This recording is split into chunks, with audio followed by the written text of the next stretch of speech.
Setelah berlangsung selama 3 hari, pelaksanaan pelatihan imam dan khotib yang berlangsung di Mega Zanur Hotel ditutup secara resmi oleh Wakil Wali Kota Gorontalo Rian Fakrisan Konobekom. Pelaksanaan kegiatan ini dianggap penting sebagai wujud kepedulian dalam membangun bidang keagamaan di lingkungan masyarakat Kota Gorontalo, serta sebagai tuntutan ajaran Islam dan tuntutan jamaah masjid terhadap kualitas imam dan khotib.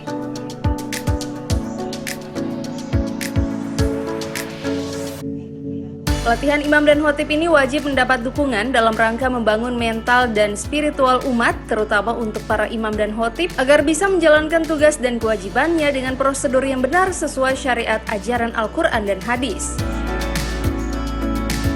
Oleh karenanya, dalam melaksanakan aktivitas sehari-hari, para imam dan khotib harus memperlihatkan peran dan fungsi sebagai pemersatu umat, menjadi benteng akidah umat, menjadi rujukan dalam masalah keislaman, dan selalu membangun serta menghidupkan solidaritas umat, khususnya peran maupun fungsi sebagai rujukan umat dalam masalah keislaman. Itu ada dilaksanakan sesudah Ramadan, masing-masing untuk kecamatan Siparana, kecamatan Lumporaya, kecamatan Pulau Talani, Kecamatan Bunyi, dan Kecamatan Kota Selatan.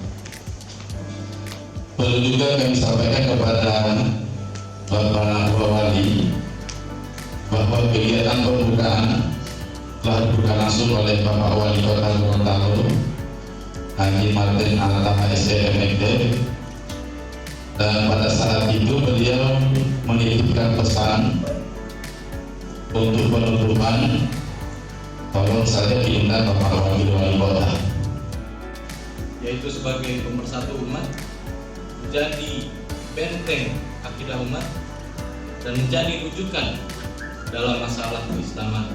Dan yang terpenting, selalu membangun dan menghidupkan solidaritas umat. Hadirin yang saya hormati, Bapak Ibu sekalian, imam dan khotib adalah orang yang memiliki tanggung jawab moral dan spiritual. Tanggung jawab moral itu kadang-kadang sesuatu yang galak ya, sesuatu yang besar. Tanggung jawab spiritual lagi itu lebih.